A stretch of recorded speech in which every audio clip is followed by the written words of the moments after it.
السلام عليكم ورحمة الله وبركاته. وعليكم السلام ورحمة الله وبركاته. ሁሴን እኔ ጥያቄ ነበረኝ። የሆነ ልጅ ጋር ቃል ተገባብተን አስምሎኝ ነበር ማለት ነው። ተማምለን ነበረ። ከዛ እኔ አልፈለኩም፣ ቃሌን አፈረስኩ ማለት ነው። ሁልጊዜ ይጨቀጭቀኛል። ቃልሽን አፍርሰሽ እኔ ሶላት እየሰገድኩ ረግምሻለሁ ይለኛል። እንዴት ይታያል? ለምን ተርሱ አልበተሽለት ነበር እንደምታገቢው ነበረ፣ ግን አልሆነም። በቃ ሳይው ደስ አላለኝ።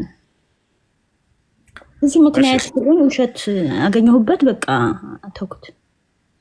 እሺ ሴት ልጅ የሆነን ሰው አገባለሁኝ ብላ አስባ ወይንም ሰው ወንድ ልጅ አስቦ ሊሆን ይችላል። ከጊዜ በኋላ ያ ሰው ካለበት ማንነት ተቀይሮ ሲያገኝ ወይ ስታገኝ ጊዜ ሀሳቧን ብትቀይር እንደ ወንጀለኛ አትታይም፣ አይታይም። እሱ ችግር የለም። ዱዓ አደርግብልሻለሁኝ ያለውን ሌሊት ላይ አድርገው ወይ ከቀኑ ሌሊት ይሻላል በይው። ምንም የሚያመጣ ነገር የለም። ሌሊት ላይ ተነስና በጥሩ ይሆንልሃል፣ የዛኔ ለዒባዳ ነው ለአንተ ማጅር ታገኛለህ ብለሽ ጨምሪለት። ከዚህ በፊት አስታውሳለሁ የሆነች ልጅ መጣችና እንደዚህ ጠየቀች። የዛሬ 2 ዓመት አካባቢ ነው። እንደው አንድ ልጅ በጣም ጨንቆኝ ነው ብላ ነው ልጅቱ የጠየቀችው። ኮሜንት ላይ ምናምን መሰለኝ በቪዲዮ የሰራት ሁሉ መሰለኝ እና እንጋባለን ተባብለን መጥቼ ነበር። አሁን ከዚያ ማንነቱ ወርዶብኝ ምናምን አገኘሁኝና በቃ እኔ ትቼዋለሁኝ ስለው ያሲንን ነው ማስቀረብሽ እያለኝ ነው፣ እንደው የሆነ ነገር ይደርስብኛል ወይ አለች። ያ ሙሉ ቁርአን አስቀራ በይው ምናምን አልኳት። ምክንያቱም ሴት ልጅ ወይንም ወንድ ልጅ ሁላቸውም የሆነ ሰው ቃል ገብተው ከሆነ ከጊዜ በኋላ ያ ሰው ካለበት ማንነት ተቀይሮ ተገኝቶ ያ ሰው ሀሳቡን ቢቀይር እንደ ጥፋተኛ አይታይም። ገብታችኋል? እንደ ጥፋተኛ እንደ ወንጀለኛ አይታይም። ይሄ ነው። እሺ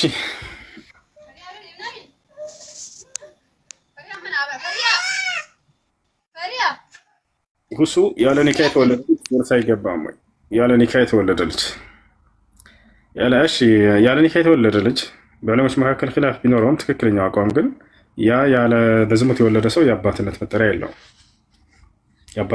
የለውም። ለምን ከተባለ ነቢያችን ሰለላሁ ዐለይሂ ወሰለም በግልጽ በዚህ ጉዳይ ተናግረዋል። አልወለዱ ሊልፊራሽ ወሊልዓሂር አልሐጀር፣ ልጁ ለፍራሹ ባለቤት ነው አሉ። ያ ማለት ሐላል በሆነ ኒካህ ባሰረበት ፍራሽ ቢገናኝ ሰውየው የዚያ ሰው ልጅ ይባላል ማለት ነው። ያለ ፍራሹ ግን ሰውየው መጥቶ ሰው ፍራሽ ላይ ወይም ያለ ፍራሹ መጥቶ ወይም ከኒካህ ሴት ጋር ካልሆነች ሴት ጋር ተኝቶ ቢወልድ ያ ሰው የአባትነት መጠሪያ ክብር የለውም ማለት ነው። እንደዚያ ከሆነ ደግሞ አይወራረሱም። ይህም አይወርሰውም፣ የኛውም አይወርሰውም። ሰውየው ግን አዝኖ ዝም ብሎ በቃ ይሄ ልጅ እኔ ላሳድገው እችላለሁኝ ወይ ብሎ ከጠየቀ ይቻላል፣ ችግር የለውም። ይህን ገንዘብ ወጪ ላድርግለት ልስጠው ነው። ሰላም ሁሱ፣ እንዴት ነሽ? ሰላም ነው አለን። ሴት ነኝ። እሺ ደህና ነሽ? ጥያቄ ነበረኝ ሁሴን። እሺ ጥያቄሽ ምንድን ነው? አለው እበምልህ ኔትወርክ እያያዘኝ ነው ማለት ጥያቄ ለመጠየቅ አልጌ ነው። በእኛ በመጽሐፍ ቅዱስ ማለት ነው ነብዩ መሐመድ አልተጻፈም እና ያዕቆብ እና ኢብራሂም ሁሉ ሲኖሩ መሐመድ ለምን አልኖረ? ይሄ ነገር ማወቅ ፈልጌ ነው። እሺ አምላክ አላህ ስብሐነሁ ወተዓላ ባለፉት በቀደሙት ነቢያቶች አንደበት ላይ ስለ ነብዩ ሰለላሁ ዐለይሂ ወሰለም ተናግሮ ነበር ይነግረናል። መሲሁ አብስሮ ነበረ ትውልዶችን። ገብቶሻል? ሱረቱ ሶፍ ላይ ምን ይላል? ወኢዝ ቃለ ዒሳ ብኑ መርየም ያ በኒ እስራኤል ኢኒ ረሱሉላሂ ኢለይኩም ሙሰዲቀን ሊማ በይነ የደየ ሚነ ተውራህ ወሙበሽረን ቢረሱሊን የእቲ ሚን ባዕዲ እስሙሁ አሕመድ። ማርያም ልጅ መሲሁ እንዲህ ሆነ፣ እናንተ እስራኤሎች ሆይ እኔ ወደ እናንተ ወደ እስራኤላውያን የተላኩላችሁ የአላህ መልእክተኛና ነቢይ ነኝ። ከእኔ በፊት የተላከውን መጽሐፍ የሙሴን መጽሐፍ የማጸድቅና ከእኔ በኋላ የሚመጣውን ነቢይ ደግሞ ከእኔ በኋላ የሚመጣውን ነቢይና መልእክተኛ ስሙም አሕመድ ወይም ሙሐመድ የሚባልን የማበስራችሁ ነኝ አለ ይላል። ይሽ ተናግሯል። ስለዚህ ለምን ታዲያ በመጽሐፉ ላይ አልተገኘም የሚለውን ነገር ስንመጣ ጊዜ ስለ ነብዩ ሰለላሁ ዐለይሂ ወሰለም እርሳቸውን የሚያመላክቱ ነገራቶች አሉ በእርግጥ። ነገር ግን እዚህ ቦታ ላይ ዛሬ ስማቸው እዛ አለመኖሩን ወይም እርሳቸው ማንነታቸውን እዚያ አለመገኘቱ እርሳቸው አልተነገሩም የሚለውን አያሳየንም። ዋካችሁ ልጆች ቤት አድርጉት። እና ምንድነው ለምሳሌ አይሁዶችን ዛሬ ብትጠይቂያቸው ስለ መሲሁ ተነግሯል ወይ በብሉይ ኪዳን ላይ ሄደሽ ብለሽ ብትጠይቂያቸው የለም አልተነገረም ነው የሚሉሽ አይደለ? መሲሁን ሐሰተኛ ነው ብለው ነው የሚያምኑት። ነገር ግን ተነግሯል ብለን እናምናለን እኛ። በሙሴ አንደበት ስለ መሲሁ አላህ ይናገራል። ገብታችኋል አይደለ? ስለዚህ የሆነ ነብይ ልኮ አምላክ አላህ ሱብሓነሁ ወተዓላ ያ ነብይ ከመሄዱ በፊት ቀጣይ ስለሚመጣው ነብይ በዚያ ነብይ አንደበት ምስክር ያሰጣል። ገብታችኋል አይደለ? ስለዚህ አላህ ሱብሓነሁ ወተዓላ በመሲሁ አንደበት ስለ ነብዩ ሰለላሁ ዐለይሂ ወሰለም ተናግሯል፣ አስተምሯል። ለትያል ይሄ ሌላው መጠቆሚያ የሆነች ዘንድ አንዳንድ ነገራቶችን ላሳይሽ እችላለሁ። መሲሁ ከእርሱ በኋላ መልእክተኛ እንደሚመጣ ለምሳሌ መጽሐፍ ቅዱስ ላይ ምን ይላል? አንድ ቦታ ላይ ምንድን ነው ኡስታዝ በዚህ ላይ ትጨምርላታለህ ካለህ ከተመቸህ ማለት ነው። ከእርሱ በኋላ አይሁዶችን ምን ይላቸዋል? ኢየሱስ ክርስቶስ ተናገርና ኡስታዝ መናገር እችላለሁ። مرحبا إن ملكوت الله جزاك الله خير إن ملكوت الله تنزع منكم ويعطى لأمة تعمل أثماره إلى مصحف قدس لاي የእግዚአብሔር መንግስት ከእናንተ ተወስዳ ወይንም ተነጥቃ ፍሬውን ለሚያፈራ ትውልድ ትሰጣለች እያለ ይናገራል። አይሁዶች እንደዚህ ብሏቸዋል። ስለዚህ ወደፊት ፍሬውን ለሚያፈራ ትውልድ እንደሚሰጥ ከእናንተ ከአይሁዶች እጅ እንደሚነጠቅ የነብይነት ማዕረግ ብሎ ነግሯቸዋል። ገብታችኋል አይደል? በምን ገለጻቸው? እነዚያን አካሎች ቀጣይ የሚመጡትን ዛፍ ያኔ ፍሬ ያዘችን ዛፍ በዚህ አይነት ምሳሌ ነው የገለጻቸው። ይሄን ደግሞ አላህ Subhanahu Wa Ta'ala በቁርአን ላይ ወመሰሉሁም ፊል ኢንጂል ከዘርዒን አኽረጀ ሸጣሁ ፈአዝረሁ ፈስተግለዘ ፈስተዋ እያለ ይናገራል። ምሳሌያቸውም በመሲሁ አንደበት ላይ ያኔ ቀንዘልን ፍሬዎችን ባፈራች በዛፍ ምሳሌ ገልጫቸዋለሁኝ እያለ የዚችን ትውልድ ምሳሌ ይናገራል። ልክ እንዲሁ ምን ይላል የሆነ ቦታ ላይ ኢየሱስ ክርስቶስ ከእርሱ በኋላ ስለሚመጣ አንድ ነገር የተናገረው ነገር አለ። ዮሐንስ ወንጌል ምዕራፍ 4 ቁጥር 19 አካባቢ ላይ አንዲት ሴት መታ ኢየሱስ ክርስቶስን ታናግረዋለች። አባቶቻችን በዚህ ተራራ ሰገዱ ትለዋለች፣ በሲና ተራራ ማለት ነው። እናንተ ደግሞ አለችው ኢየሱስ ክርስቶስን በኢየሩሳሌም ካልሆነ በስተቀር ስግደት አይቻልም ትሉናላችሁ ስትለው ጊዜ ምን አላት?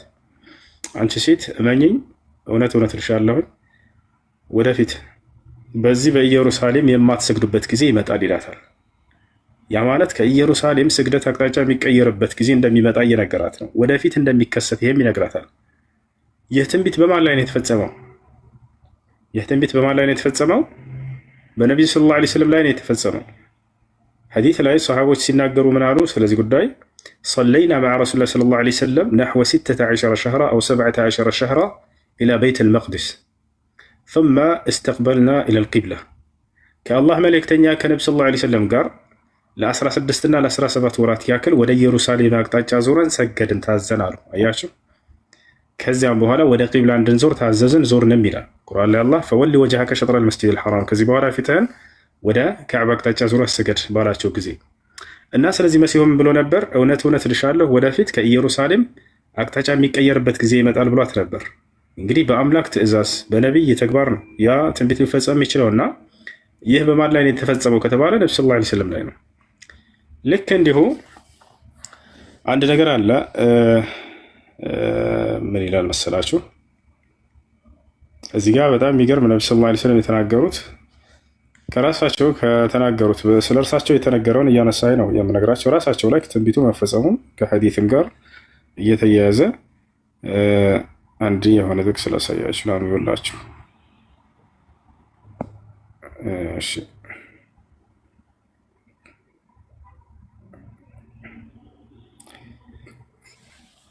እሺ ምን ይላል ኢየሱስ ክርስቶስ እዚህ ጋር?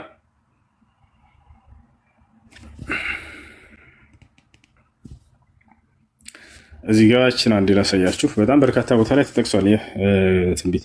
ኢየሱስ እንዲህ አላቸው፣ ግንበኞች የናቁት ድንጋይ እርሱ የማዕዘን ራስ ሆነ ይላል እዚህ ጋር። ይህም ከጌታ ዘንድ ሆነ ለዓይኖቻችንም ድንቅ ነው የሚለውን ከቶ በመጽሐፍ አላነበባችሁምን? ስለዚህ አላቸው። ከዚያ በኋላ ስለሚከሰተው ስለዚህ እላችኋለሁ የእግዚአብሔር መንግስት ከእናንተ ተወስዳ ፍሬዋን ለሚያደርግ ሕዝብ ትሰጣለች ይላል። ከዚያ ቀጥሎ ምን አለ? በዚህም ድንጋይ ላይ የሚወድቅ ይቀጠቀጣል፣ ድንጋዩ ግን የሚወድቅበት ሁሉ ይፈጨዋል አለ። እዚህ ቦታ ላይ የተናገረው ኢየሱስ እንዲህ አላቸው ይላል። እንግዲህ ለአይሁዶች እየነገራቸው ነው። በደንብ አስተውሉ።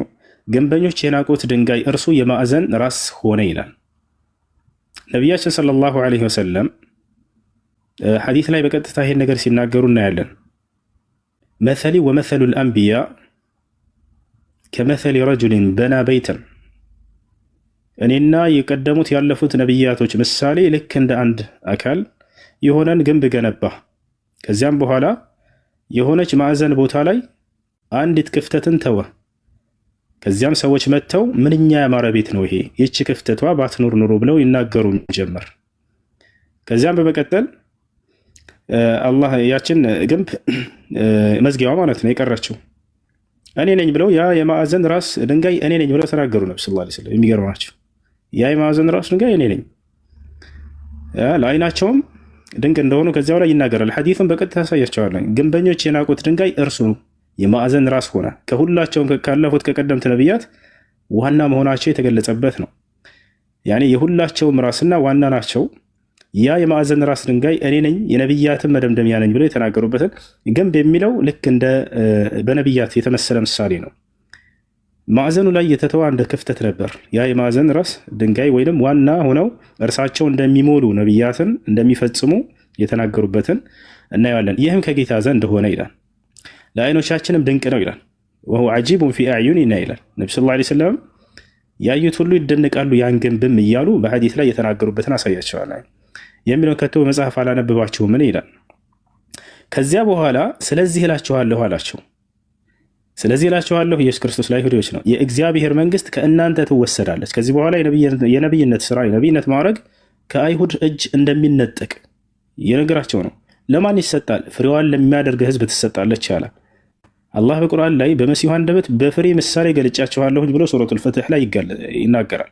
ልክ ፍሬ እንዳፈራች ዛፍ በሚል ምሳሌ ይላል አይደል? ሱረቱል ፈትህ ላይ ምን ይላል? ሙሐመዱን ረሱሉላህ ወለዚነ መዐሁ አሽዳኡ ዐለል ኩፋሪ ሩሐማኡ በይነሁም ተራሁም ሩክዐን ሱጀደን የብተጉነ ፈድለን ሚነላሂ ወሪድዋና እያለ ይናገራል። ከዚያ ቀጥሎ ምን አለ? ፍሬዋን ለሚያደርግ ህዝብ ትሰጣለች ይላል። በዚህም ድንጋይ ላይ የሚወድቅ ይቀጠቀጣል አለ። ያን ነቢይ ሰለላሁ ዐለይሂ ወሰለምን እጎዳለሁ ብሎ የሚመጣ አካል ራሱ ይጠፋል። ድንጋዩ ግን የሚወድቅበትን ሁሉ ይፈጨዋል። ነብዩ ሰለላሁ ዐለይሂ ወሰለም ማንም ሰው ወደ እርሳቸው መጥቶ ድል ሳይነሱበት የተመለሱበት የለም። እርሳቸውን አላህ በቁርአን ላይ ወላሁ ያዕሲሙከ ሚነናስ እያለ ይናገራል። አሁን ይህ የማዕዘን ራስ ድንጋይ እኔ ነኝ ያሉበትን ሐዲስ በቀጥታ ቡኻሪና ሙስሊም ላይ ላሳያችሁ። ይህ ስለ ነቢያት ምሳሌ ነው። ልክ እንደ አንድ ግንብ ናቸው ነቢያት፣ ሁሉም ተሟልቶ የመጨረሻ ግን አንዲት ክፍተት ቀርታለች። የመጨረሻ ነቢይ ማለት ነው። ያችም የማዕዘን ራስ ድንጋይ ስትሞላ ጊዜ የነቢይነት ማዕረግ ለእኔ ያቺ የማዕዘን ራስ ድንጋይ ነኝ ያሉበትን ላሳያችሁ። ተኽሪጅ ሐዲስ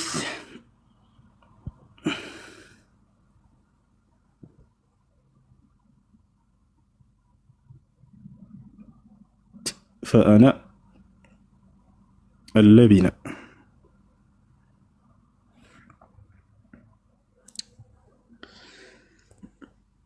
اشياء نزقه من يلال ان مثلي ومثل الانبياء من قبلي يعني مثالينا كاني بفيت ينبروا نبياتوች ምሳሌያችን አሉ ከመثل رجل ልክ እንደ አንድ ሰው ነው አሉ በና በይተን ግንብን የገነባ የሆነ فاحسنه ያንንም ግንብ አሳመረው ወአጅመለሁ አስዋበው አሉ ኢላ መውዲዐ ለቢነትን ሚን ዛውያ ከማዕዘን ላይ አንዲት የድንጋይ ማስቀመጫ ክፍተት ስትቀር ሌላውን አሳመረው። ፈጀዐለ الناس يطوفون به ሰዎችም ያንን ቤት ይዞሩትና ይመለከቱት ጀመር። ወየዕጀቡነ ለሁ ለእርሱም ይደነቁም ጀመር ለዚህ ቤት። ወየቁሉን እንዲህም ይሉ ነበር እነዚህ ሰዎች ይላሉ هل وضعت هذه اللبنة ይቺ ማዕዘን ቦታ ላይ እቺ ድንጋይ መታንዳ አንድ ድንጋይ አምጥተው አይሞሉባትም ምን አያስቀምጡባትም ምን ይሉ ጀመር። በምሳሌ ነው የገለጹት። ቃል ነብዩ ሰለላሁ ዐለይሂ ወሰለም አሉ فانا اللبنة የዛች የማዕዘን ድንጋይ እኔ ራሴ ነኝ አሉ። ምሳሌውም ስለምንድነው? ስለ ነብያት ነው።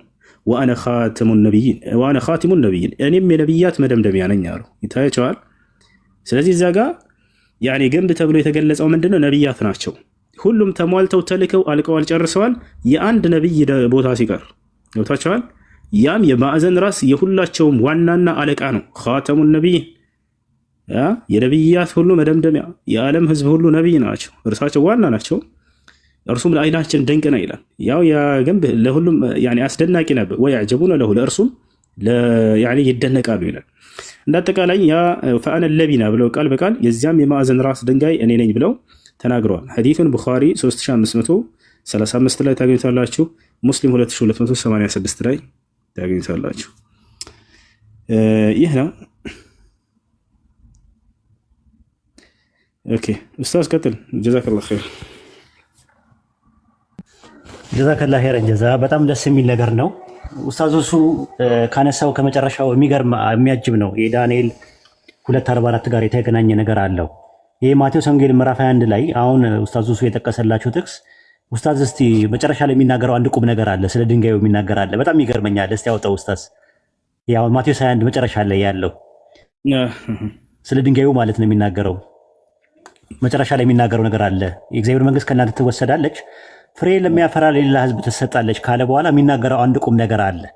በጣም የሚገርም ቁም ነገር 43 ላይ ልክ 43 ላይ ማለት ነው የእግዚአብሔር መንግስት ከእናንተ ትወሰዳለች ካለ ልክ 44 ላይ ይዩት።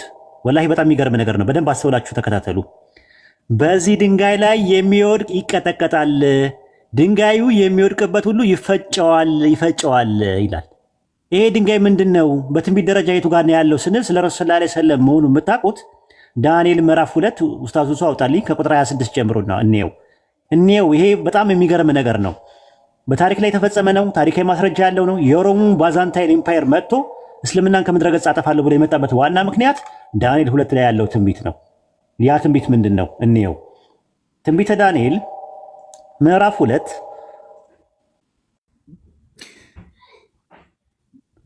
እዚህ ጋር ነው። ምዕራፍ 2 ህልሙና ፍቺውን ያያል። ናቡከደነፆር ህልም ያያል። ከዛ በኋላ የምስሉን እስቲ ወደ ላይ ምስሉን አንድ ምስል ያያል። ድንጋዩ መጥቶ ምስሉን እንትን የሚልበት ወደ ታች ወረደ። ውስጡ 26 አካባቢ ላይ 26 አካባቢ ከ24 እንጀምረው ከ24 እንጀምረው። ከዛ በኋላ ዳንኤልም ንጉሱ የባቢሎን ጠቢባን ያጠፋ ዘንድ ወደ ገባ። የባቢሎን ጠቢባንም አታጥፉ፣ ወደ ንጉሱም አስገባኝ፣ እኔ ፍቺውን በንጉሱ ፊት አሳያለሁ አለው ይላል። የዛን ጊዜ ይላል ቀጥሎ የዛን ጊዜም አሪኮት ዳንኤልን እስቲ ተሸፍኗል ፈጥኖ ወደ ንጉሱ አስገባው። ከዛ በኋላ ንጉሱ መለሰ። ስልጣኑ የሚባለው ዳንኤልን ያየሁትም ምናምን ይልና ከዛ ውረድ። በጣም የሚገርም ነው። የተከታተሉት ራሱ ይህንም ማለት ነው። ምስል አየ። ራሱ ወርቅ ነው። ከዛ ደግሞ ደረት አለው፣ ሆድ አለው፣ እግር አለው። ከዛ በኋላ ድንጋይ ከተራራ ተፈንቅለው የምስሉን እግር ነው የመታው። በጣም ይገርማችሁ ማለት ነው። ነገር ግን አለ ሚስጥርን የሚገልጥ አምላክ በሰማይ አለ ይላል ቁጥር 28 ላይ ይልና ቁጥር 29 ላይ ይጀምራል ትንቢቱን። አንተ ንጉሥ ሆይ አለ ከአንተ በኋላ የሚሆን በአልጋ ላይ ታስብ ዘንድ ሚስጥርን የሚገልጥ አምላክ አስታውቋል። ነገር ግን ሚስጥሩ ለእኔ ለመገለጣቸው ይልና አንተ ንጉሥ ሆይ ይኸው ቁጥር 31 አንተ ንጉሥ ሆይ ታላቅ ምስል አየ። አያችሁት? ታላቅ ምስል አየ። ይህ ምስል ታላቅና ብልጭታ የበዛበት ነው። በፊቱ ቆሞ ነበር፣ መልኩም ግሩም ነበር። የዚህ ምስል ራስ ጥሩ ወርቅ፣ ልብ አድርጉ፣ ራሱ ጥሩ ወርቅ ነው። ደረቱና ክንዱ ደግሞ ብር ነው። ሆዱና ወገቡ ናስ ነው። ጭኑና ብረቱ፣ እግሮቹ እኩሌተ ሸክላ እኩሌተ ብረት ነው። እጅም ሳይነካው አለ ድንጋይ ከተራራ ተፈንቅሎ ከብረትና ሸክላ የሆነውን የምስሉን እግር ሲመታና ሲፈጫየው አለ። የምስሉን እግር ነው ሲመታ ያየው። የዛን ጊዜ አለ ብረቱም ሸክላውም ናሱም በመከራው ድባ ሆነ አለ። ነፋስም ሰደደው፣ ቦታውም አልታወቀም። ምስሉን የመታ ድንጋይ ታላቅ ተራራ ሆነ፣ ገናና ሆነ፣ ምድርን ፈጽሞ ሞላ አለ። ህልሙ ይህ ነው። አሁን ፍቺውን በንጉሥ ቤት እንናገራለን አለ። ምን አለ? አንተ ንጉሥ ሆይ የሰማይ አምላክ መንግስትና ኃይልን ብርታትን ክብር የሰጠ የነገስታት ንጉሥ አንተ ነህ አለ። ተመልከቱ፣ ምስሉ የታየው የባቢሎን መንግስት ነው፣ ናቡከደነፆር ሲገዛው የነበረው። በሚቀበጥሉ ስፍራ ሁሉ የሰው ልጅ የምድር እንስሳት ሁሉ መጠለያ ይሆናልና የወርቁ ራስ ነህ አለው። ከዛ ቀጠልና ቁጥር 39 ላይ ከአንተ በኋላ ከአንተ የሚያንስ ሌላ መንግስት ይነሳል አለ። ተመልከቱ፣ ደረት የሚባለው ሌላ ደግሞ ሶስተኛ የናስ መንግስት ይነሳል አለ። ማን ነው ሁለተኛ የተነሳው? ሜዶን ፋርስ ነው። ከሜዶን ፋርስ በኋላ የተነሳው ማን ነው? ሶስተኛው ግሪክ። ከግሪክ በኋላ አራተኛው መንግስት ደግሞ ሁሉ እንደሚደቃ አለ። ማን ነው? የሮም መንግስት ነው። ከዛስ ቁጥር 44 ላይ ያለው ነው የፈለኩት። ያጀማ በደንብ ተከታተሉ። ይሄን ቁጥር 44 ላይ ያለው በእነዚያ ነገስታት ዘመን አለ ሮማውያኖች በሚገዙበት ዘመን የሰማይ አምላክ ለዘላለም የማይፈርስ መንግስት ያስነሳላል። አላሁ አክበር። ለሰማይ ያስነሳል አለ። የሮማውያኖች በሚነሱበት ሰዓት ላይ በእነሱ ዘመን አለ የሰማይ አምላክ ለዘላለም የማይፈርስ መንግስት ያስነሳል። የሮማውያኖች የምስሉ እግር በተነሳበት ሰዓት ላይ እግሩ ለሁለት ተከፈለ። ባዛንታይን ምዕራባውያንና ምስራቃውያን ተብሎ የሮም መንግስት በሁለት በተከፈለበት ሰዓት ላይ በዛን ሰዓት ረሱል ሰለላሁ ዐለይሂ ወሰለም ተነሱ። ሰሃባዎች መጡ። ፌዴሬሽኑ የእስልምና ፌዴሬሽኑ ቁርአንን ኮንስቲቱሽን አድርጎ መዲና ላይ ተመሰረተ ማለት ነው። ከዛ ምን አደረጋለ? የምስሉን እግር መታው እንደተባለው የሮምን መንግስት ይፈጨዋል አለ። ምን አለ? ሌላ ህዝብ መንግስት የእነዚያ መንግስታትን ሁሉ ትፈጫቸዋለች፣ ታጠፋቸዋለች፣ ለዘላለም ትቆማለች። ድንጋዩ እጅግ ሳይነካው ከተራራው ተፈንቅሎ ብረቱን ናሱን ሁሉንም እንደፈጨ የሚሆነውን ታላቁ አምላክ ለንጉሱ አስታውቋልና አለ። ስለዚህ ረሱል ሰለላሁ ዐለይሂ ወሰለም ከመጡ በኋላ የረሱል ሰለላሁ ዐለይሂ ወሰለም ሸሪዓ የረሱል ሰለላሁ ዐለይሂ ወሰለም የኸሊፋው የሮም መንግስት ጥለዋል በታሪክ ውስጥ። ከዛ በኋላ የለም ራሱ አሁን የሮም መንግስት የለም። ይሄ ትንቢት ወደፊት የሚፈጸመው ከተባለ የሮም መንግስት የለም። የሮም መንግስትን ያደቀቀው ማን ነው? ወይ የሮም መንግስትን ማን ያደቀቀው ሲባል የረሱል ሰለላሁ ዐለይሂ ወሰለም ኡማ ነው ያደቀቀው። የረሱል ሰለላሁ ዐለይሂ ወሰለም ኡማ ደግሞ ከሳቸው በኋላ ቢመጣ ነብይ የሚወርድ መጽሐፍ የሚላክ መልእክተኛ የለም። ስለዚህ ምንድነው ያለው ነገር ማለት ነው? ይሄ ጥቅስ የሚናገረው ስለ ረሱል ሰለላሁ ዐለይሂ ወሰለም እና እሳቸው ስለመሰረቱት ህገ መንግስት ስለ ቁርአን ይዘውት ስለመጡት ቁርአን ነው የሚናገረው ለማለት ፈልጌ ነው። አይ ቲንክ ብዙ ነገር ኡስታዝ ስላለ ሌላ ቀን ካስፈለገ የብሉይ ኪዳን ላይ ስለ ረሱል ሰለላሁ ዐለይሂ ወሰለም የቱ ጋር ነው ትንቢት ያለው የሚለውን ሌላ ቀን እናገራለሁ። አሁን የልጆቼ ሰዓት ነው። ወደ ልጆቼ ሊድ ጀዛኩሙላህ ኸይረን ጀዛ። ኡስታዝ ልውጣ። ሽክራን ኡስታዝ ጀዛከላሁ ኸይረን ወባረከላሁ ፊክ። ሰላም አልሐምዱሊላህ። የሆነ ጥያቄ አለኝና ጥያቄ አለ። የሌላ እምነት ተከታይ ሴትን የሙስሊም ወንድ ለማግባት ከፈለገ ምን አይነት መስፈርት ማሟላት አለበት? ማግባት ይቻላል ወይስ አይቻልም? የሚቻል ከሆነ ምን አይነት መስፈርት ማሟላት አለበት? አይቻልም። ሙስሊም ሴት አግባ። አይቻልም። ላ ተተዘወጅ ቢነስራንያ ይላል። ወአለይኩም ሰላም። ክርስቲያን ሴት እንዳታገባ በፍጹም አይፈቀድም ይላል አብዱላህ ብን ዑመር የነብዩ ሰለላሁ ዐለይሂ ወሰለም ታላቁ ሷሃባ። ዲን ያላትን ሙስሊም ሴት አግቡ። ዛሬ ላይ ክርስቲያን ሴት አግብተው ልጆቻቸውን እያያቸው ነው። ስለዚህ አይቻልም፣ አይፈቀድም።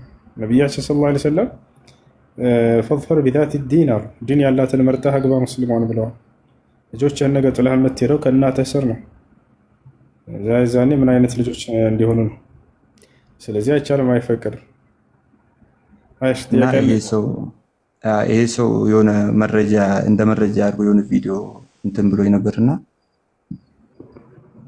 ምንም ቪዲዮ ቢያመጣ ወንድም አይቻልም። ይኸውልህ አብዱላህ ብን ዑመርን ታውቀዋለህ? ሰለላሁ ዐለይሂ ወሰለም ሷሃባ እሱ ክርስቲያን ሴት ማግባት አይፈቀድም እንዳታገቡ ብሏል። እሺ ቴንክ ዩ ጀዛከላህ። ሰላም አለይኩም ወራህመቱላሂ ወበረካቱ። ኡስታዝ ወአለይኩም ሰላም ወራህመቱላሂ ወበረካቱ። ይቅርታ ወንድሜ አጭር ጥያቄ ነው። እሺ ሁሱ እናቴ ሙታብኛለች እና በህልሜ ትመጣለች ማለት ነው። በህልሜ ስትመጣ ሰደቃ አወጥላታለሁ። እሷ ክርስቲያን ናት፣ ግን መንገድ ጎዳና ተዳዳሪዎችን ምሳ ሳበላ የሆነ ደስ የሚል ስሜት ይሰማኛል። በህልሜ የምትመጣውም ይቋረጣል ማለት ነው። አይቻልም። አላህ ሱብሓነሁ ወተዓላ እንክዶ ለሞተ ሰው አይቻልም፣ አይፈቀድም ሰደቃ ማድረግ። አላህ በቁርአን ላይ ከልክሏል። ማ ካነ ሊነቢይ ወለዚነ አመኑ አን የስተግፊሩ ሊልሙሽሪኪን ይላል። ወለው ካኑ ኡሊ ቁርባ ለነቢይም ሆነ እንዲሁም ደግሞ ለነዚያ ላመኑት በፍጹም በእኔ በአላህ ላይ አጋርቶ ለሞተ ሰው ምህረትን ሊማጸኑ ሰደቃ ላይ አድርጎ አይገባም ብሎ አይቻልም። ይህ ነው አህለል ኪታብ ከሆነ አይቻልም። ነቢያችን ሰለላሁ ዐለይሂ ወሰለም አይሁድ ሴት ያገቡት እስልምና እንድትቀበል ካደረጉ በኋላ ነው። እስልምናን ከተቀበሉ በኋላ ነው። እሺ ስለ ለውሐል መሕፉዝ ብትነግረን ይላል። ለውሐል መሕፉዝ ጥብቁ ሰሌዳ ማለት ነው። ቀጥታ ትርጉሙ ለውሐል መሕፉዝ ጥብቁ ሰሌዳ የት ይገኛል? አሁን ከዓርሽ በላይ ከማን ዘንድ? ከአላህ ሱብሓነሁ ወተዓላ ዘንድ። ነቢያችን ሰለላሁ ዐለይሂ ወሰለም በዚህ ሐዲስ ላይ በግልጽ አላህ ከዓርሽ በላይ እንደሆነ በዚሁ አጋጣሚ የተናገሩበት ሐዲስ ነው። ነቢያችን ሰለላሁ ዐለይሂ ወሰለም ምን አሉ? ለማ ቀደ አላሁ አልኸልቀ كتب في كتابه فهو عنده فوق العرش إن رحمتي سبقت غضبي. الله فترتات الفترة بفتصمنا وجرس جزي كأرسو مزافي علي يعني كتب في كتابه مزافي علي صافة يتوالو بلوها المحفوظ لا مالتنا عندي تري صافه بالأمر بتأزازنا اكتب بلا يعني حديثون متابت هلا أنا يأتي جنيا للرسول يتزافى بين رحمتي سبقت غضبي بزاو كتزافى بتصوفوش مغاكل أزنتي قطعين كلمة على تشميلنا فهو يهلوها المحفوظ عنده كرسو زند الجنيال فوق العرش كعرش بلاله هياتشو لو المحفوظ كالله زند الجنيال كعرش بلاله الله كعرش بلاي مهون بزيو قطعين كلش أبدي تناقروا بدي وانا حديثنا إيه نعم أن لو هالمحفوظ تبقوا سليدانه الله سبحانه وتعالى በዚህ ዓለም ላይ እስካለ ፍጻሜ ድረስ ከመጨረሻ ጊዜ ድረስ የሚፈጸመውን ሁሉ የጻፈበት ሰሌዳ ነው። እንዴት ተጻፈ ወደሚለው እንምጣ። መቼ ተጻፈ፣ በምንስ ተጻፈ የሚለውን እንምጣበት እንሄድበት። አላህ ሱብሓነሁ ወተዓላ ሰማይና ምድርን ከመፍጠሩ ከ50 ሺህ ዓመት በፊት ነው እዚያ ላይ እንዲጻፍ ያዘዘው። ነቢያችን ሰለላሁ ዐለይሂ ወሰለም ሐዲስ ላይ ሲናገሩ ምን አሉ? ኢነላሃ ከተበ መቃዲረ አልኸላኢቅ ቀብለ አን የኽሉቀ አሰማዋት ወልአርድ ቢ50 አልፈ ሰና አሉ። አላህ የፍጥረታቱን ሁሉ ያኔ ቀደር ጽፎታል ሰማይና ምድርን ከመፍጠሩ ከ50 ሺህ ዓመት በፊት ሰማይና ምድር ከመፈጠራቸው በፊት ከ50 ሺህ ዓመት በፊት ያ ሰላም ከ50 ሺህ ዓመት በፊት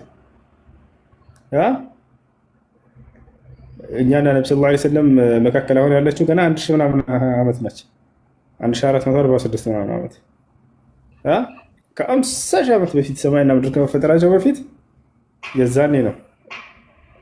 ከዚያ እንዴት በምን መልክ ተጻፈ? أول ما خلق الله القلم على النبي صلى الله عليه وسلم قال له اكتب قال ماذا أكتب يا رب؟ قال اكتب ما هو كائن إلى قيام الساعة فكتب ورفعت الأقلام وجفت الصحف. الله مجمرة بئرن بفترة جزياله بئر هو يتصاف له ጌታዬ ሆይ ምን ልጻፍ ብሎ መለሰ። እስከ ዓለም ፍጻሜ ድረስ የሚሆነውን ሁሉ ጻፈ ነው። ፈከተብ አላህ ሱብሓነሁ ወተዓላ ትእዛዝ ያ ብዕር ጻፈ። እስከ ዓለም ፍጻሜ ድረስ የሚሆነው በምን ላይ ተጻፈ? በለውሃል መሕፉዝ ላይ። የት ይገኛል እርሱ? ለውሃል መሕፉዝ ከአላህ ሱብሓነሁ ወተዓላ ዘንድ ሊአነሁ ምን ዒልሚሂ ከእውቀቱ ነውና እዚያ ላይ የተሰፈረው ከእርሱ ዘንድ አለ። ይሄ ነው ጥብቁ ሰሌዳ የተባለበት ምክንያት ለምንድን ነው ወደሚለው ስንመጣ ጊዜ ማንም ሊደርስበትና ሊጨምርበት ሊቀንስበት ሊሰርዘው ሊደልዘው የማይችል ስለሆነ ነው ጥብቅ የተባለው። ከመላእክትም ከሰይጣንም ከምንም ነገር ሁሉ የተጠበቀ ነው። ለዚያ ነው ፊ ለውሒ መሕፉዝ በጥብቁ ሰሌዳ ውስጥ የሚለው። እሺ ታዲያ እዛ ላይ የተጻፈው ምንድን ነው? አሁን ሐታ እንደዚህ ብዬ ይህን እንደዚህ ማስቀመጥ ተጽፏል። አብዱላህ ብን ዓባስ ረዲየላሁ ዐንሁ ምን አለ? ኢነላሃ ከተበ መቃዲረ አልኸልቅ ሐታ ወضዑ ኸዲከ ዐላ የዲከ እጅህ ላይ ጉንጭህን ማስቀመጥ ሳይቀር ራስ ተጽፏል። ዛሬ እዚህ ተሰባስበን እንደምናወራ ከዚህ በኋላ ምን እንደምነው እንዳለ ሁሉ ነገር የሚሆነውን ሁሉ ጽፎታል። አያችሁ አይደል? በቀደር ላይ በዚያ ላይ የተጻፈው ሁለት ነገር ነው። አንደኛ በእኛ ላይ እንዲሆኑ አላህ ራሱ ያለምንም ነፃ ምርጫ ፈቃድ ሳይሰጠን በራሱ ወስኖ የጻፋቸው ነገራቶች አሉ። ሁለተኛ ለእኛ ነፃ ምርጫ ፈቃድ ሰጥቶን እኛ በተሰጠን እድሜ ላይ እድሜውን ራሱ ነው የሚወስነው። ገብታችኋል? ራሱ የሚወስናቸው ምን ምን ናቸው የሚለውን እመጣበታለሁ። እና በዚያ ላይ ደግሞ የኛ ስራዎች እና በስራችን የምንሄድባቸውን ጀነት ይሁን ጀሃነም የሚለው ያንን አላህ Subhanahu Wa Ta'ala ጽፎታል ሲባል ጊዜ ብዙ ሰው ምን ብሎ ያስባል? ኦኬ የጀነት ይሁን ጀሃነም መጀመሪያ ወስኖብኛል ይላል። ላ አልወሰነብህም፣ አልወሰነም። የስራ ውጤቶች ናቸው ጀነትና ጀሃነም። ምድር ላይ የምትሰራውም ስራ ራሱ የአላህ Subhanahu Wa Ta'ala ቀድሞ የጻፈብህ ሳይሆን እንደምትሰራ ያውቃል። ምን እንደምትሰራ አምላክ ስለሆነ በአንተ በነፃ ምርጫ ፈቃድ ሰጥቶ ሻሃዳ መያዝ ይፈልጋል የሚለውን ሰው እንዲያስገቡት እስኪ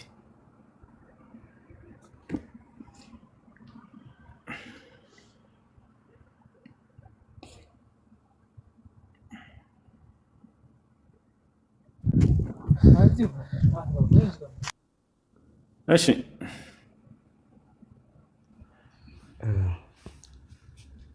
አንዴ እንቀጥላለን። እሺ ልጆች እሺ እና ያ ነው። ስለዚህ በእኛ ላይ እንዲሆኑ የተጻፋሉ ከእኛ የሚሆኑ ነገራቶች የተጻፋሉ። በእኛ ላይ እንዲሆኑ የተጻፉት የራሱ አላህ Subhanahu Wa Ta'ala ውሳኔዎች ናቸው። ከእኛ የሚሆኑ ነገራቶች ግን ጥሩ የሚሆኑ መጥፎ የምንሰራቸው ሁሉ ከኛ ከራሳችን ናቸው እንጂ እርሱ ቀድሞ አከሌ አንተ ይሄን ስራ ብሎ አንድ ይመርጥ አይደለም። ወአለይኩም ሰላም ወራህመቱላሂ ወበረካቱ። አንድ ጊዜ ቦታ እናያዝና ኢንሻአላህ አታውጣው ሚዩት ላርዘው ነው። መርሐባ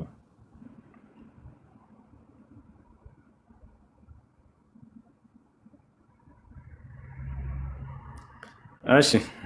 እና ስለዚህ በእኛ ላይ እንዲሆኑ ያለምንም ነፃ ምርጫ ፍቃድ ሳይሰጠን የወሰናቸው ነገራቶች አሉ። በእነዚያ ላይ አንጠየቅም። ለምሳሌ እኔ 50 ዓመት መኖሬ ታቻል። ለምሳሌ 50 ዓመት ከሆነ የተጻፈልኝ ለምን 50 ዓመት ኖርክ ብሎ የቂያማ ቀን ይጠይቀኛል? አይጠይቀኝም። እኔ ኢትዮጵያ ውስጥ መወለዴ ለምን አሜሪካ አልተወለድክም ሙስሊም ብሎ ይቀጣኛል? አይቀጣኝም። እኔ አጭር መሆኔ፣ እኔ ጥቁር ወይ ቀይ መሆኔ፣ ወይንም እኔ ረጅም መሆኔ ወይንም እንዲህ አይነት ነገራቶች አሉ አይደል? በእኔ ላይ የተወሰኑ ነገራቶች እነዚህ አላህ ምንም ነፃ ምርጫ ፍቃድ ሳይሰጠን የወሰነብን ነገራቶች ናቸው። በእነዚህ አንጠይቅባቸው፣ አንቀጣባቸው ነው። ታቻል አይደል? ይህ ነው። ነገር ግን ከኛ የሚሆኑ ስራዎችስ ሰላም እንዴት ነው? ከኛ የሚሆኑ ስራዎች አሉ፣ ጥሩ ስራ፣ መጥፎ ስራ። እነዚህ ደግሞ ነፃ ምርጫ ፍቃድ ሰጥቶናል። እኛ የዛኔ እዩ ሰላም እንዴት ነህ? በእኛ በራሳችን ወደና ፈቅደን የምንሰራቸው ናቸው። የስራችን ውጤቶች ናቸው ጀነትና ጀሃነም። የስራችን ውጤቶች ናቸው እንጂ ቀድሞ አላህ አንድንም ሰው አንተ ለጀነት አንተ ለጀሃነም አለ ነው። ተጽፏል ወይ ወዴት እንደምንሄድ አላህ ሱብሓነሁ ወተዓላ ያውቀዋል። ያኔ በስራችን የምናገኘውን አላህ ያውቀዋል። ወከተበ ዛሊክ ፊል ለውሂል መሕፉዝ ያንን ጽፎታል። እንድንገባ ሳይሆን ያኔ በስራችን የምናገኘውን ውጤት ነው እንትን የሚለው እንጂ ነፃ ምርጫ ፍቃድ ሳይሰጠን በራሱ ዝም ብሎ ጽፎብን አንተ ለጀነት አንተ ለጀሃነም ብሎ አይደለም። ቦታቸው አላ ጀነትና ጀሃነም የስራዎቻችን ውጤቶች እንደሆኑ በቁርአንም ተናግሯል፣ ሐዲስም ላይ ተናግሯል። እዩ ሰላም እንዴት ነው? ሰላም አለይኩም ወራህመቱላህ። ጨርሱና እስኪ እሺ።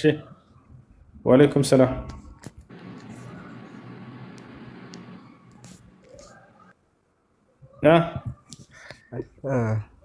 ኡስታዝ ሱል ጠብቀው ወይ ነው ልጠይቀህ ይሉታላችሁ መግባት ለምትፈልጉ። ሰላም አለይኩም ብያለሁ። ወአለይኩም ሰላም። እኔ ጥያቄ የሆነ ጊዜ የሆነች ግብፃዊ ጅን አግብቼ ልጆችን ወልጃለሁ ትላለች እና ሌላም ደግሞ አሁን አንድ ሀበሻ መጣለች ለመፈመስም ይሁን ለሌላ አላውቅም፣ ብቻ ይሄ ነገር እንዴት ይታያል? አለ ወይ እንዲህ ከጅን አግብቶ የሚኖሩ ሰዎች አሉ? የለም ጣሽ ናቸው እነዚህ ጅን ይዟቸው ያመለጡ ናቸው ወደ ቲክቶክ ዓለም የመጡ እንጂ እንደዛ የሚባል ነገር የለም። ሰላም አለይኩም ወራህመቱላህ። ወአለይኩም ሰላም። ቀጥታ እንችላለን? ይቻላል። እስኪ አንድ ወንድማችን ያው ባለፈው ማናገር ነበር ሻሃዳ መያዝ ይፈልጋል። ምናልባት ጥያቄ የሚፈጥርበት ነገር ካለ መጀመሪያ እድሉን ስጣውና ከዛ ወደ ሻሃዳ መግባት ነው የሚፈልገው። እስኪ እሺ ሰላም ጥያቄ የሚፈጥርበት ነገር ካለ ንገረውና። እሺ ሻሃዳ ሊይዝ ፈልጌ ነበር። እሺ ጥያቄዎች ምናምን የለውም አይደለ? አይ የለኝም። እሺ የምለውን ቃል አብረህ እየተከተልክ በል። እሺ አሽሀዱ አላ ኢላሃ ኢለላህ ወአሽሀዱ አነ ሙሐመደን ረሱሉላህ። ማሻአላህ ለአላህ ምስጋና ይገባው። ጨርሰሃል። አሁን ያልከው ቃል የሻሃዳ ቃል ወይም የምስክር ቃል ነው። የእስልምና ሃይማኖት የመጀመሪያው ትርጉሙ አሽሀዱ አን ላ ኢላሃ ኢለላህ ማለት እነሆ ከአንድ አላህ በስተቀር በእውነት የሚመለክ ሌላ አምላክ የለም ብዬ መሰክራለሁ ማለት ሲሆን ወአሽሀዱ አነ ሙሐመደን ረሱሉላህ ማለት ደግሞ ሙሐመድም የአላህ መልእክተኛና ነብይ ናቸው ብዬ መሰክራለሁ ማለት ነው። ከዚህ በኋላ ሙስሊሙ ነሃል ስለ ሶላት አሰጋገድና ስለ ውዱ አደራረግ ከጓደኛ በመማር ያስተምራል። ቀላል ነው። አብረህ ከሱ ጋር ትሰግዳለህ ማለት ነው። ሻወር ውሰድ። አንድ ሰው እስልምና ሲቀበል ሻወር እንዲወስድ ታዟል፣ ለሶላት ዝግጁ ይሆን ዘንድ። ከዚያ ንጹህ ልብስ ለብሰህ መስገድ ትጀምራለህ ማለት ነው። ሁሉን ያስተምራል ጓደኛ። ስም ማን ነበር? ጥለውን ጥላሁን እሺ መቀየር ይችላሉ። ትችላለህ። ደስ የሚልህ የሙስሊም ስም አለ አንተ የምታውቀው? እሺ ማለት ሙሐመድ ያ ሰላም የነቢያችን ሰለላሁ ዐለይሂ ወሰለም ስም ነው። ሙሐመድ ማለት ምስጉኑ ማለት ነው። ምስጉኑ ማለት ነው። ትውልድ ሁሉ ያመሰግናቸዋል። ነገ የትንሣኤ ቀን አላህ ሱብሓነሁ ወተዓላ ትውልድ ሁሉ የሚያመሰግንብህን ቦታ አስነሳለሁ ብሏቸዋል። አማኝም ከሃዲም ሁሉ የትንሣኤ ቀን ያመሰግናቸዋል። ለካ አንተ ነበር ሳንቀበል የቀረነው ብሎ ህዝብ ሁሉ ይጸጸታል። ይህን በቁርአን ላይ አላህ ገልጿል። ወደ ነቢያት አምላክ ነው ሊመሩት የመጡት ትውልዱ ነቢያችን ሰለላሁ ዐለይሂ ወሰለም ሌላ አይደለም። ሌላ ምንም አድርጎ አላሉም እኮ የአብርሃምን የኢስሐቅ የያዕቆብን አምላክ ያን አንዱን አምላክ ብቸኛውን የማይሞተውን ዘላለማዊ ሕያው የሆነውን አምላክ አምልኩ ነው ያሉት። አላህ በቁርአን ላይ ሲመሰክርላቸው ምን ይላል? በል ጃአ ቢልሐቅ ወሰደቀል ሙርሰሊን፣ በእውነትም ሙሐመድ እውነትን ነው ይዞላቸው የመጣው ቀደምት ነቢያትንም አጽድቆላቸዋል አረጋግጦላቸዋልም ይላል። አዎ ቀደምት ነቢያት ነቢይነታቸውን አስተምረውናል፣ ጻድቆች እንደሆነ አስተምረውናል። እና ያ ነው ሙሐመድ ደስ የሚል ስም ነው። ማሻአላህ አይ አስተምረው። እሺ ስለ ውዱ አደራረግና ስለ ሶላት አሰጋገድ ኸይር ኢንሻአላህ ጀዛኩሙላህ ኸይራን አልሐምዱሊላህ። በጣም ደስ የሚል መርሐባ። አንድ ሰው እስልምና ሲቀበል የመጀመሪያ አላህ የሚያደርግለት ነገር ምንድነው? ያለፈ ኃጢአቱን ሁሉ ይመረዋል። ነቢያችን ሰለላሁ ዐለይሂ ወሰለም አልኢስላም የጁቡ ማ ቀብለሁ፣ እስልምና ከእርሱ በፊት ያለን ኃጢአት ያስተሰርያል አሉ። ሰውየው ሲሰልም ጊዜ ያለፈ ኃጢአቱ ሁሉ ይቅር ይባልለታል። አምላክ አላህ የመጀመሪያ የሚያደርግለት ይሄን ነው። በቁርአን ላይ አላህ ሲናገር ወኢኒ ለገፋሩ ሊመን ታበ ይላል፣ ወደ እኔ ለተመለሰ ባሪያዬ እምርለታለሁ ብሏል። በሌላ ቦታ ላይ ምን አለ? ፈመን ታበ ሚን በዕድ ዙልሚሂ ወአስለሐ ፈኢነላሃ የቱቡ ዐለይህ ኢነላሃ ገፉር ረሒም ይላል። ራሱን በኃጢአትና በክህደት ከበደለ በኋላ ራሱን ያስተካከለ ወደ እኔም ንስሐ ያደረገና የተመለሰ ባሪያዬን እኔ ንስሐን እቀበልለታለሁ እምርለታለሁኝ፣ እኔ መሐሪና አዛኝ የሆንኩኝ አምላክ ነኝና አለ ነቢያችን ሰለላሁ ዐለይሂ ወሰለም። አተውበቱ ተጁቡ ማ ቀብለሃ አሉ። አንድ ሰው ተውበት ሲያደርግ ጊዜ ያለፈው ኃጢአቱ ይማርለታል። ተውባ ወይንም ንስሐ ያለፈን ኃጢአት ታስተሰርያለች አሉ። እሺ ይህ ነው። ቀጥሉ። ኡስታዝ መልካም ጊዜ ይሁንላችሁ። ሁለት ጥያቄ ነበርኝና አንደኛውን ሪከርድ ስለማድረግ ትመልስልኛለህ እና ኒቃብ ግዴታ አይደለም ምናምን ብለን ተከራክረን ነበርና እሱን ታብራራልኝና ሪከርድ ላድርግ። ማን ነው እንደዚያ የሚላችሁ? አይ ጓደኞቼ ያው ተከራክረን ነውና ዝም ባያቸው። ያላ ሪከርድ አድርጊ። طيب ሪከርድ አደረግሽ? ካደረግሽ ታዲያ ለምን እናገራለሁ? እናገር ነበር። ሪከርድ አድርገሻል። ለማንኛውም ኒቃብ ሱና ነው ፈርድ ነው? ሱና ያኒ ዋጅብ ነው ፈርድ ነው? አላህ በቁርአን ላይ ተናግሯል። ነብዩ ሰለላሁ ዐለይሂ ወሰለም በሐዲስ ላይ ተናግረዋል። ልክ እንዲሁ ደግሞ እናታችን አይሻ ሰሃቦችም ተናግረዋል። አላህ በቁርአን ላይ ምን አለ? ያ አዩሃ ነቢይ ቁል ሊአዝዋጅከ ወበናቲከ ወኒሳኢ ልሙእሚኒን ዩድኒነ ዐለይሂነ ሚን ጀላቢቢሂን። አንተ ነቢይ ሆይ ሚስቶችህን፣ ሴት ልጆችህን፣ ምእመናት ሴቶችን በሙሉ ሰውነታቸው ላይ ጅልባባቸውን ይለቁ ዘንድ እዘዛቸው ይላል። ስለዚህ እነዚህ ሰዎች ኒቃብ ነው ያሉሽ አይደለ? ስለዚህ ይህን የቁርአን አንቀጽ ብቻ ባችሁ ማስረዳት ትችላላችሁ። ምን ትያቸዋለሽ? በሰውነታችሁ ላይ ጅልባባችሁን ልቀቁ ይላል። ጭንቅላታችሁ ወይንም ፊሪዋየት ንኩራ ቅንጭላት ወይንም ጭንቅላት ከሰውነት ነው አይደለም ባያቸው። ከሰውነት ነው ካሉ እንግዲህ አሁንስ ልበሱበት ተብላችኋል። ያው አይ ከሰውነታችን አይደለም ጭንቅላታችን ካሉ ይዛኔ ቀጥታ ወደ አማኑኤል መውሰድ እና ሰውነታችሁን ካለ خلاص ሰውነት ጭንቅላት ከሰውነት ነው። ሌላኛው ነገር አላህ ሱብሓነሁ ወተዓላ በቁርአን ላይ ወኢዛ ሰአልቱሙሁነ መታዓን ፈስአሉሁነ ሚን ወራኢ ሒጃብ ይላል። ወንዶች ሆይ ሴቶችን የሆነ እቃ መጠየቅ ብትፈልጉ ከግርዶሽ በስተጀርባ ጠይቋቸው ይላል። ከሒጃብ በስተጀርባ ሒጃብ እያለ ቃል በቃል ይጠቅሰዋል። ስለዚህ ያ ነው። ሌላ ቦታ ላይ አላህ ሱብሓነሁ ወተዓላ ምን ይላል? ወላ ዩብዲነ ዚነተሁነ ኢላ ሊቡዑለቲሂነ አው አባኢሂነ አው አባኢ ቡዑለቲሂነ አው አብናኢሂነ አው አብናኢ ቡዑለቲሂነ አው ኢኽዋኒሂነ አው በኒ ኢኽዋኒሂነ አው በኒ አኽዋቲሂነ አው ኒሳኢሂነ አው ማ መለከት አይማኑሁን እያለ ይናገራል። ሴቶች የውበታቸውን መገለጫ ለባላቸው እንጂ እንዳያሳዩ አለ። ከዛ ማየት የሚችሉ የቤተሰብ ክፍሎችን ይገልጻል። አባቷ፣ ወንድሟ፣ ልጇ፣ የወንድሟ ወንድ ልጆች፣ የእህቷ ወንድ ልጆች እያለ ይጠቅሳል። ታዲያ ሴት ልጅ የውበቷን መገለጫ እንዳታሳይ ከተባለ የሴት ልጅ ትልቁ የውበቷ መገለጫ ምንድን ነው? የሴት ልጅን ቁንጅና ሰውየው ምኗን አይቶ ነው ሊለካ የሚችለው? ፊቷን ልጅ ታምራለች የሚለው ሰውየው ምኗን አይቶ ነው? ፊቷን አይደል? እሺ ሌላ ሰው ተፍሏል አምሮት እስኪ ቆይ እንደው ቁንጅናው አለያት ብሎ አያይም የሰው ልጅ። ስለዚህ ምንድነው ትልቁ የውበት መለኪያ ሴት ልጅ ፊቷ ነው። ስለዚህ የውበቷን መገለጫ የሆነ የሰውነቷን ክፍል እንዳትሰይ እያለ ይናገራል። ለባሏ ካልሆነ በስተቀር ለወንድሟ እያለ ይናገራል። ይህ ሁሉ የሚያሳየው ምንድነው? ኒቃብን ነው። ወጣችኋል አይደል? ሌላ ቦታ ላይ ምን ይላል? ወልየድሪብነ ቢኹሙሪሂነ ዐላ ጁቢሂነ ይላል። እነዚህ ሁሉ የቁርአን አንቀጾች ይሄን ያሳያሉ። እሺ እነዚህ ሰዎች እዚህ ጋር ይሄን ስትሉ ምን ይላሉ? ኪላፍ አለው ምናምን ይላሉ። ወደ እሱ ልመጣልሽ ነው። ይሄን ያሉ ዑለሞች አሉ። ሼኽ አልባኒ ለምሳሌ ኒቃብ ግዴታ አይደለም የሚል አቋም ነው ያለው። ነገር ግን ተሳስተዋል። ጉዳይ ላይ ሼኽ ኢብኑ ባዝ፣ ሼኽ ኢብኑ ዑሰይሚን፣ ሼኽ ሷሊህ አልፈውዛን፣ ሼኽ ሙቅቢል እነዚህ ሁሉ እንዳለ ሼኽ አልባኒ ተሳስተዋል ብለው በዚህ ላይ ፈትዋ ሰጥተዋል። ጌታቸው አለ።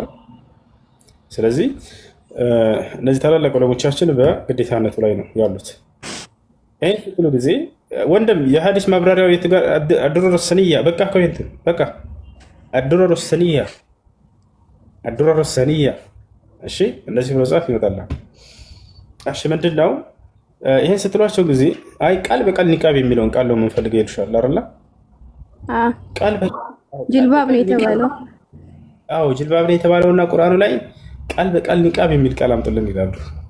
ስለዚህ እነሱ ሐዲስ ላይ ሁሉ ሳይሽ ነው ነብያችን ሰለላሁ ዐለይሂ ወሰለም لا تتنقب المرأة ولا تلبس القفازين في الإحرام ይላሉ። ቃል በቃል ኒቃብ የሚለውን ቃል ያነሳሉ። ነብዩ ሰለላሁ ዐለይሂ ወሰለም አደራ ሴት ልጅ በኢህራም ላይ በሐጅና ዑምራ በምትሰራ ጊዜ ኒቃብንና ጓንቶችን እንዳትለብስ አሉ። አያችሁ ከሐጅና ከዑምራ ውጭ አዘውት እንደነበር ኒቃብን ቃሉ በቀጥታ ያሳየናል። ኑ ላሳያችሁ። ኒቃብ እያሉ ቃሉን ተጠቅመዋል ነብያችን ሰለላሁ ዐለይሂ ወሰለም። ቃሉን ነብያችን ሰለላሁ ዐለይሂ ወሰለም ቃል በቃል ያነሱታል። ላ ተተነቀብ المرأة ولا تلبس القفازين في الإحرام ይላሉ። ተኽሪጅ ሐዲስን ሐዲስ ከተስተዋቸው